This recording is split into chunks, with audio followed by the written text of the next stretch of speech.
Nii, oleme siis siin Vanasadamas Cargo check-in'is ja täna siis tutvustan teile, missuguseid vormiriideid me kasutame.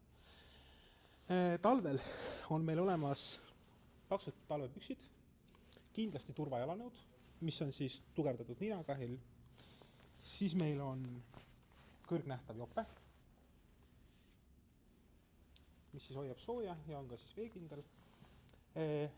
Kuna me töötame õues, enamus aastast, selles mõttes me töötame õues igal aastajal, siis väga oluline meie töös on kihiline riietus. Ehk siis nende pükste alla käivad veel omakorda soojapesupüksid, käib alla soojapesusärk ja siis ma näitan, on ka olemas vastavad fliisid ja huudid, mis siis käivad jope alla, et oleks siis soojem. Lisaks loomulikult sall, kindad, müts. Nii, tutvustan siis teile mõndasi meie vormi hulka kuuluvaid esemeid, riideid. Hea, pehme, soe huudi eest pika luguga saab panna jope alla ja saab ka käia näiteks suve alguses lihtsalt selle peal. Kui me lähme platsile, kus on siis sõidukid, rekkad ja lähme tööle, siis me paneme kindlasti selga vesti.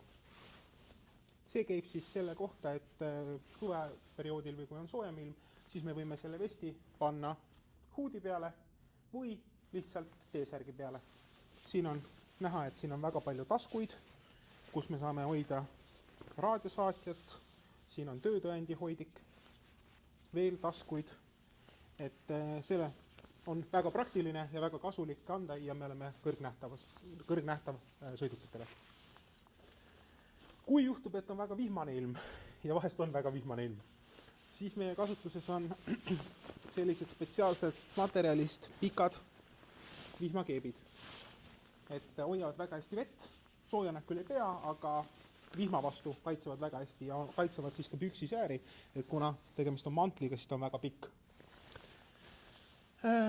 Lisaks loomulikult on meil siis töökindad olemas, kui me tõstame laevareilinguid ja suvel siis ka nokamüts, et kaitsta pead otsese päikesevalguse eest. Mis puudutab talve libedust, tihtipeale on veest tingitud ja lumest tingitud, jääst tingitud siis libedust platsi peal, siis me kasutame selliseid jäänaalasi.